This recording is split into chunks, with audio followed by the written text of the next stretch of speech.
Hello everyone, the topic for this week is visual efficiency.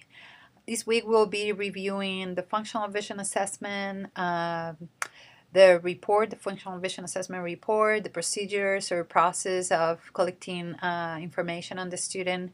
For most of you, this should be a review from your medical and educational implications of visual impairment. I believe most of you took last semester with Dr. Farrell. As you probably know by now, the functional vision assessment is the bread and butter in the Teachers of Students with Visual Impairments toolkit of assessments. It will be the starting point for you to make decisions about visual efficiency, learning media, and adaptations and modifications for your students who are visually impaired or blind. It will be how parents and other collaborating team members learn how the child uses their vision in a variety of environments and settings. The medical eye report gives you or us as TVIs the why about vision, while the FVA or functional vision assessment is the how. How do we teach our students?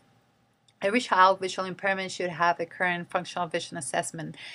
And when you're conducting the functional vision assessment, make sure to observe the child or the student in many different settings and relevant environments for ongoing updates.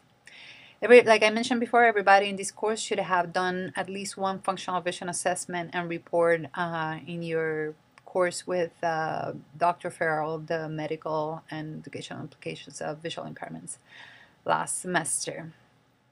In your activities for this week, you will find a video of a TVI conducting a functional vision assessment with a baby in the baby's or the family's home. The baby is adorable, and I would like to give you some background information for when you're watching the video.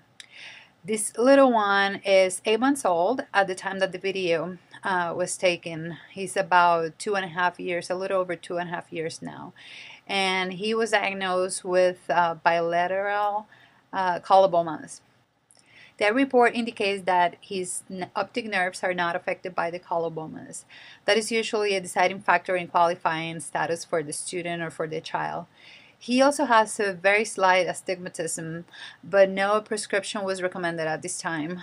In Colorado, coloboma is not listed as a qualifying condition, as we have to establish a delay to have him receive Part C services.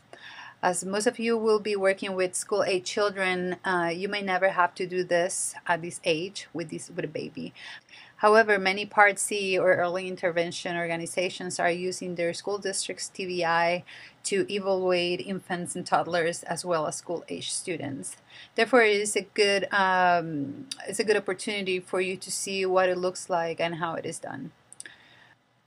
The results of the assessment that the TVI conducted with this baby did not qualify for services, but the TVI continues to work with him and the parents. Some resources for assessments for young children are listed in your Foundations of Education book. I believe it's in page 225. You can also visit the Perkins School for the Blind website, as well as the Texas School for the Blind and Visually Impaired website. There is a plethora of checklists, of developmental checklists for young children. There's nothing that that is standardized or norm-referenced for students with visual impairments. However, as you become more skilled at assessing students or at assessments, you will learn the early childhood or early development of students and then how to make the adaptations of these assessments with your students. Okay, so in order to get ready for your learning media assessment assignment, how to write reports, etc., next week we will have a group assignment in which we'll have to review a student's information. Going to be 2 case studies and 1 per group. And then you're going to be reviewing that student's information and writing a functional vision assessment report. For this week, you have, like I mentioned, and I talk a little bit about the baby assessment. Make sure to watch it. It's about 7 minutes long, 6 or 7 minutes. You have readings from your book and on the reserve, e-reserve at the library. And also you have a discussion question about functional vision assessment. This is all for now. Have a great week. Bye-bye.